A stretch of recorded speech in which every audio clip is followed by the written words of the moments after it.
The Secret Garden. Chapter 24. Let Them Laugh. The secret garden was not the only one Dickon worked in. Round the cottage on the moor, there was a piece of ground, enclosed by a low wall of rough stones. Early in the morning, and late in the fading twilight, and on all the days Colin and Mary did not see him, Dickon worked there, planting or tending potatoes and cabbages, turnips and carrots and herbs for his mother. In the company of his creatures, he did wonders there, and was never tired of doing them, it seemed. While he dug or weeded, he whistled, or sang bits of Yorkshire moor songs, or talked to Soot or Captain, or the brothers and sisters he had taught to help him. "We'd never get on as comfortable as we do," Mrs. Sowerby said, "if it wasn't for Dickon's garden. Anything'll grow for him. His taters and cabbages is twice the size of anyone else's, and they've got a flavour with them, as nobody's has." When she found a moment to spare, she liked to go out and talk to him. After supper there was still a long, clear twilight to work in, and that was her quiet time. She could sit upon the low, rough wall and look on and hear stories of the day. She loved this time. There were not only vegetables in this garden. Dickon had bought penny packages of flower seeds now and then, and sown bright, sweet-scented things among gooseberry bushes, and even cabbages.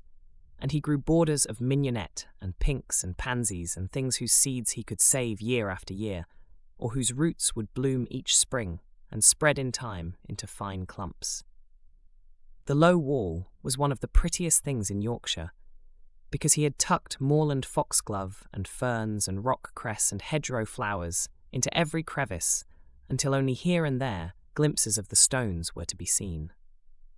"All a chap's got to do to make 'em thrive, Mother," he would say, "is to be friends with 'em for sure. They're just like the creatures. If they're thirsty, give 'em a drink, and if they're hungry, give 'em a bit of food. They want to live same as we do. If they died, I should feel as if I'd been a bad lad and somehow treated them heartless." It was in these twilight hours that Mrs. Sowerby heard of all that happened at Misselthwaite Manor. At first she was only told that Mester Colin had taken a fancy to going out into the grounds with Miss Mary, and that it was doing him good. But it was not long before it was agreed between the two children that Dickon's mother might come into the secret. Somehow it was not doubted that she was safe for sure. So one beautiful still evening, Dickon told the whole story, with all the thrilling details of the buried key and the robin and the grey haze which had seemed like deadness and the secret Mistress Mary had planned never to reveal. The coming of Dickon and how it had been told to him, the doubt of Mester Colin, and the final drama of his introduction to the hidden domain, combined with the incident of Ben Weatherstaff's angry face peering over the wall and Mester Colin's sudden indignant strength, made Mrs. Sowerby's nice-looking face quite change colour several times. "My word," she said, "it was a good thing that little lass came to the manor. It's been the making o' her and the saving o' him, standing on his feet, and us all thinking he was a poor half-witted lad with not a straight bone in him." She asked a great many questions, and her blue eyes were full of deep thinking. "What do they make of it at the manor, him being so well and cheerful, and never complaining?" she inquired. "They don't know what to make of it," answered Dickon. "Every day as comes round, his face looks different. It's filling out and doesn't look so sharp, and the waxy colour is going, but he has to do his bit o' complaining." With a highly entertained grin. "What for, I mercy's name?" asked Mrs. Sowerby. Dickon chuckled. "He does it to keep them from guessing what's happened. If the doctor knew he'd found out he could stand on his feet, he'd likely write and tell Mester Craven. Mester Colin's saving the secret to tell himself. He's going to practice his magic on his legs every day till his father comes back, and then he's going to march into his room and show him he's as straight as other lads. But him and Miss Mary thinks it's best plan to do a bit o' groaning and fretting now, and then to throw folk off the scent." Mrs. Sowerby was laughing a low, comfortable laugh long before he had finished his last sentence. She said, "that pair's enjoying theirselves, I'll warrant. They'll get a good bit of play acting out of it, and there's nothing children likes as much as play acting. Let's hear what they do, Dickon lad."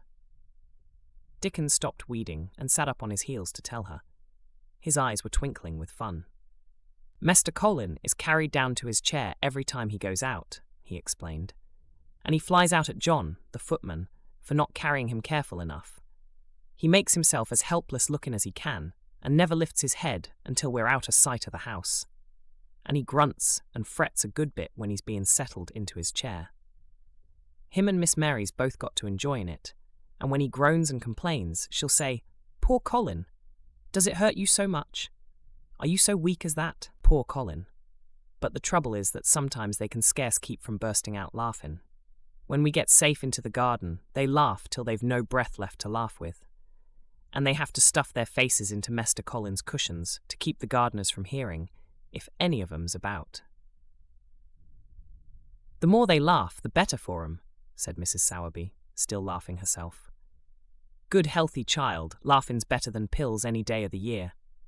That pair'll plump up for sure." "They are plumping up," said Dickon. "They're that hungry, they don't know how to get enough to eat without making talk.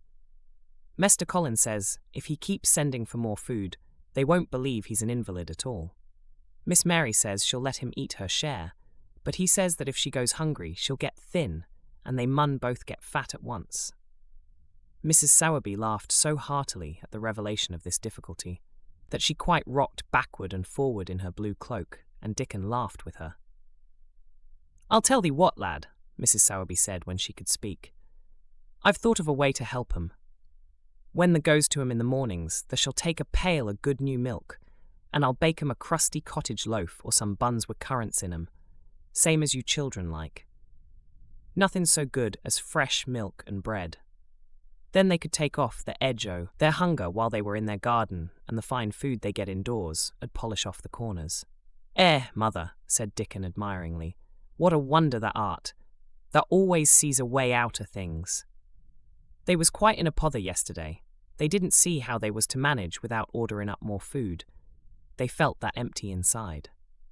They're two young uns growing fast, and health's coming back to both of 'em. Children like that feels like young wolves, and food's flesh and blood to 'em, said Mrs. Sowerby. Then she smiled, Dickon's own curving smile.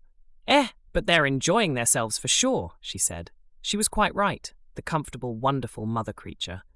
And she had never been more so than when she said their play-acting would be their joy. Colin and Mary found it one of their most thrilling sources of entertainment. The idea of protecting themselves from suspicion had been unconsciously suggested to them first by the puzzled nurse, and then by Dr. Craven himself. "Your appetite is improving very much, Master Colin," the nurse had said one day. "You used to eat nothing, and so many things disagreed with you." "Nothing disagrees with me now," replied Colin, and then seeing the nurse looking at him curiously, he suddenly remembered that perhaps he ought not to appear too well just yet. "At least things don't so often disagree with me. It's the fresh air." "Perhaps it is," said the nurse, still looking at him with a mystified expression. "But I must talk to Dr. Craven about it." "How she stared at you," said Mary when she went away, "as if she thought there must be something to find out." "I won't have her finding out things," said Colin. "No one must begin to find out yet."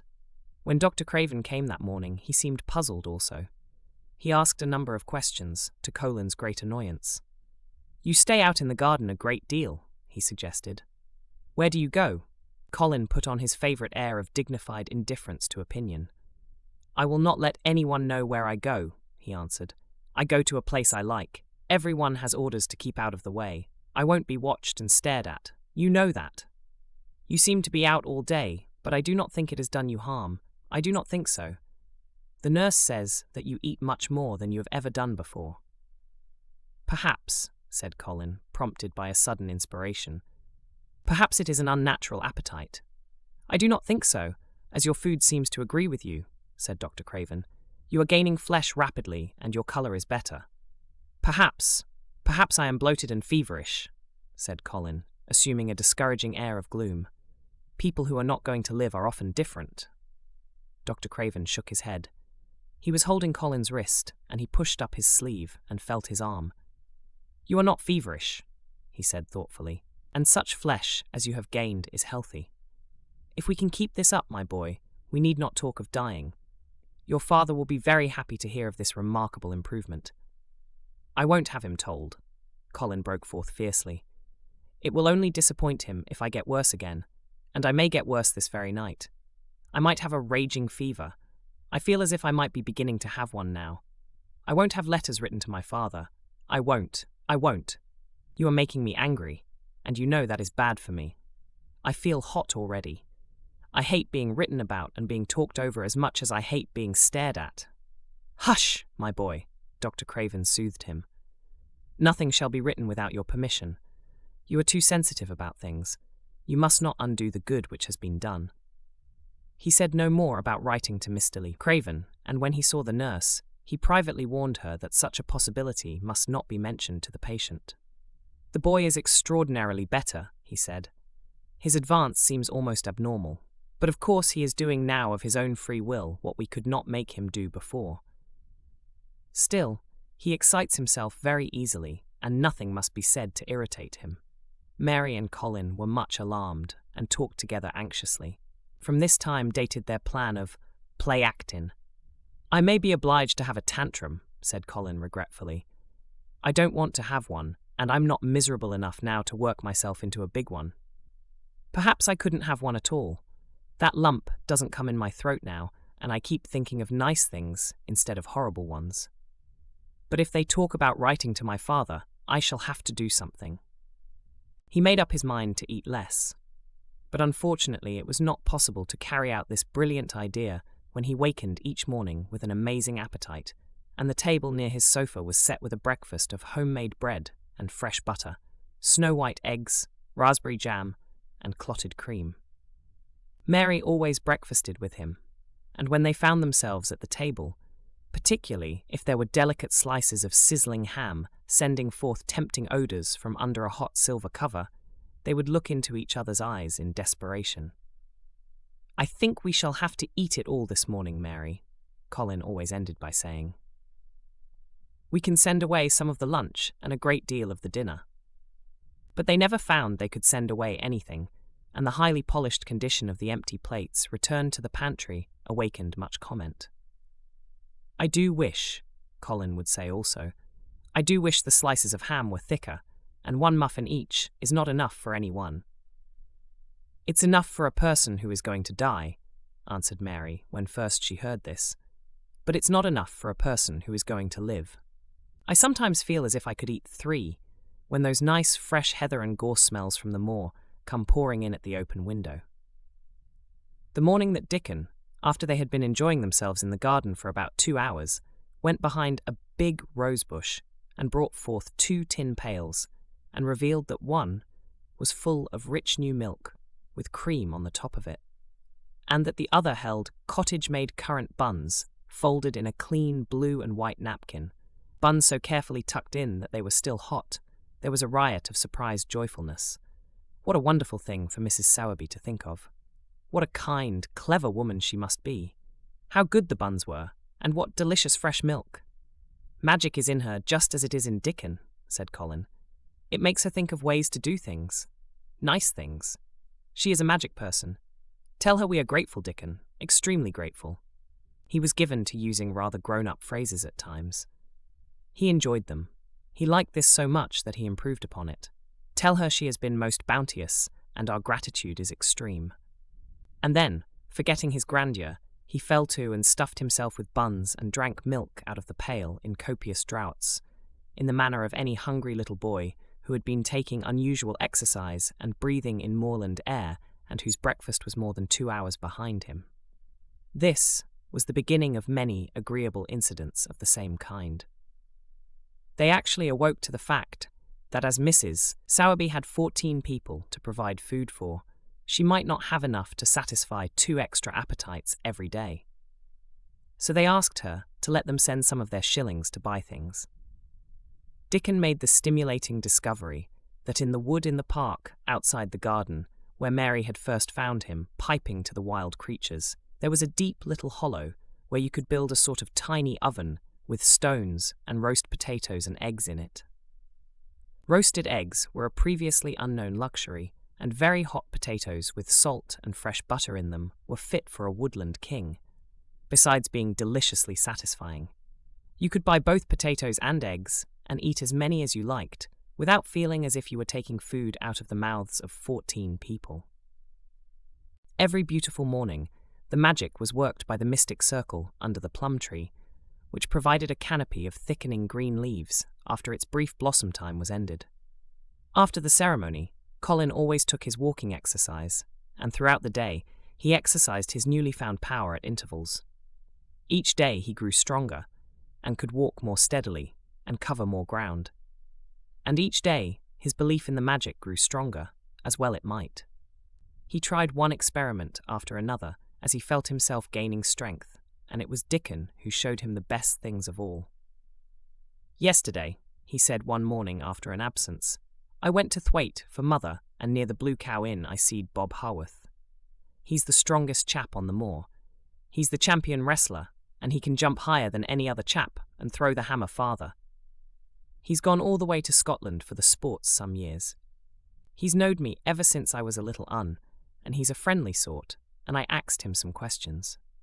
The gentry calls him a athlete, and I thought of thee, Mester Colin, and I says, how did that make the muscles stick out that way, Bob? Did that do anything extra to make thy cell so strong? And he says, well, yes, lad, I did. A strong man in a show that came to Thwaite once showed me how to exercise my arms and legs and every muscle in my body. And I says, could a delicate chap make himself stronger with 'em, Bob? And he laughed and says, art thou the delicate chap? And I says, no, but I knows a young gentleman that's getting well of a long illness, and I wish I knowed some of them tricks to tell him about. I didn't say no names, and he didn't ask none. He's friendly same as I said, and he stood up and showed me good-natured like, and I imitated what he did till I knowed it by heart." Colin had been listening excitedly. "Can you show me?" he cried. "Will you?" "Aye, to be sure," Dickon answered, getting up. "But he says the mun do 'em gentle at first, and be careful not to tire the cell. Rest in between times and take deep breaths and don't overdo." "I'll be careful," said Colin. Show me, Dickon, you are the most magic boy in the world." Dickon stood up on the grass and slowly went through a carefully practical but simple series of muscle exercises. Colin watched them with widening eyes. He could do a few while he was sitting down. Presently he did a few gently while he stood upon his already steadied feet. Mary began to do them also. Soot, who was watching the performance, became much disturbed and left his branch and hopped about restlessly because he could not do them too. From that time the exercises were part of the day's duties as much as the magic was. It became possible for both Colin and Mary to do more of them each time they tried. And such appetites were the results that but for the basket Dickon put down behind the bush each morning when he arrived, they would have been lost. But the little oven in the hollow and Mrs. Sowerby's bounties were so satisfying that Mrs. Medlock and the nurse and Dr. Craven became mystified again. You can trifle with your breakfast and seem to disdain your dinner if you are full to the brim with roasted eggs and potatoes, and richly frothed new milk and oat cakes and buns and heather honey and clotted cream. "They are eating next to nothing," said the nurse. "They'll die of starvation if they can't be persuaded to take some nourishment. And yet see how they look." "Look," exclaimed Mrs. Medlock indignantly. I'm moithered to death with them. They're a pair of young Satans, bursting their jackets one day, and the next turning up their noses at the best meals cook can tempt them with.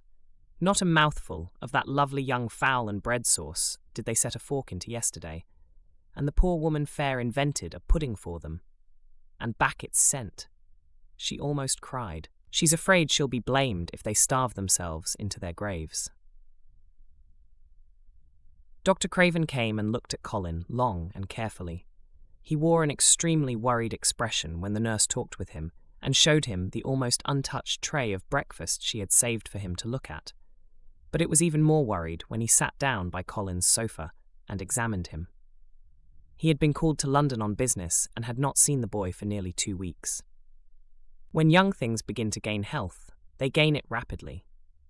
The waxen tinge had left Colin's skin, and a warm rose showed through it. His beautiful eyes were clear, and the hollows under them and in his cheeks and temples had filled out. His once dark, heavy locks had begun to look as if they sprang healthily from his forehead and were soft and warm with life. His lips were fuller and of a normal colour. In fact, as an imitation of a boy who was a confirmed invalid, he was a disgraceful sight. Dr. Craven held his chin in his hand and thought him over. "I am sorry to hear that you do not eat anything," he said. "That will not do. You will lose all you have gained, and you have gained amazingly. You ate so well a short time ago." "I told you it was an unnatural appetite," answered Colin. Mary was sitting on her stool nearby, and she suddenly made a very queer sound, which she tried so violently to repress that she ended by almost choking. "What is the matter?" said Dr. Craven, turning to look at her. Mary became quite severe in her manner. "It was something between a sneeze and a cough," she replied with reproachful dignity, "and it got into my throat. But," she said afterward to Colin, "I couldn't stop myself. It just burst out, because all at once I couldn't help remembering that last big potato you ate, and the way your mouth stretched when you bit through that thick, lovely crust with jam and clotted cream on it." "Is there any way in which those children can get food secretly?" Dr. Craven inquired of Mrs. Medlock. "There's no way, unless they dig it out of the earth, or pick it off the trees," Mrs. Medlock answered. "They stay out in the grounds all day and see no one but each other. And if they want anything different to eat from what's sent up to them, they need only ask for it." "Well," said Dr. Craven, "so long as going without food agrees with them, we need not disturb ourselves. The boy is a new creature." "So is the girl," said Mrs. Medlock. "She's begun to be downright pretty since she's filled out and lost her ugly little sour look. Her hair's grown thick and healthy looking, and she's got a bright colour. The glummest, ill-natured little thing she used to be, and now her and Master Colin laugh together like a pair of crazy young ones. Perhaps they're growing fat on that." "Perhaps they are," said Dr. Craven. "Let them laugh.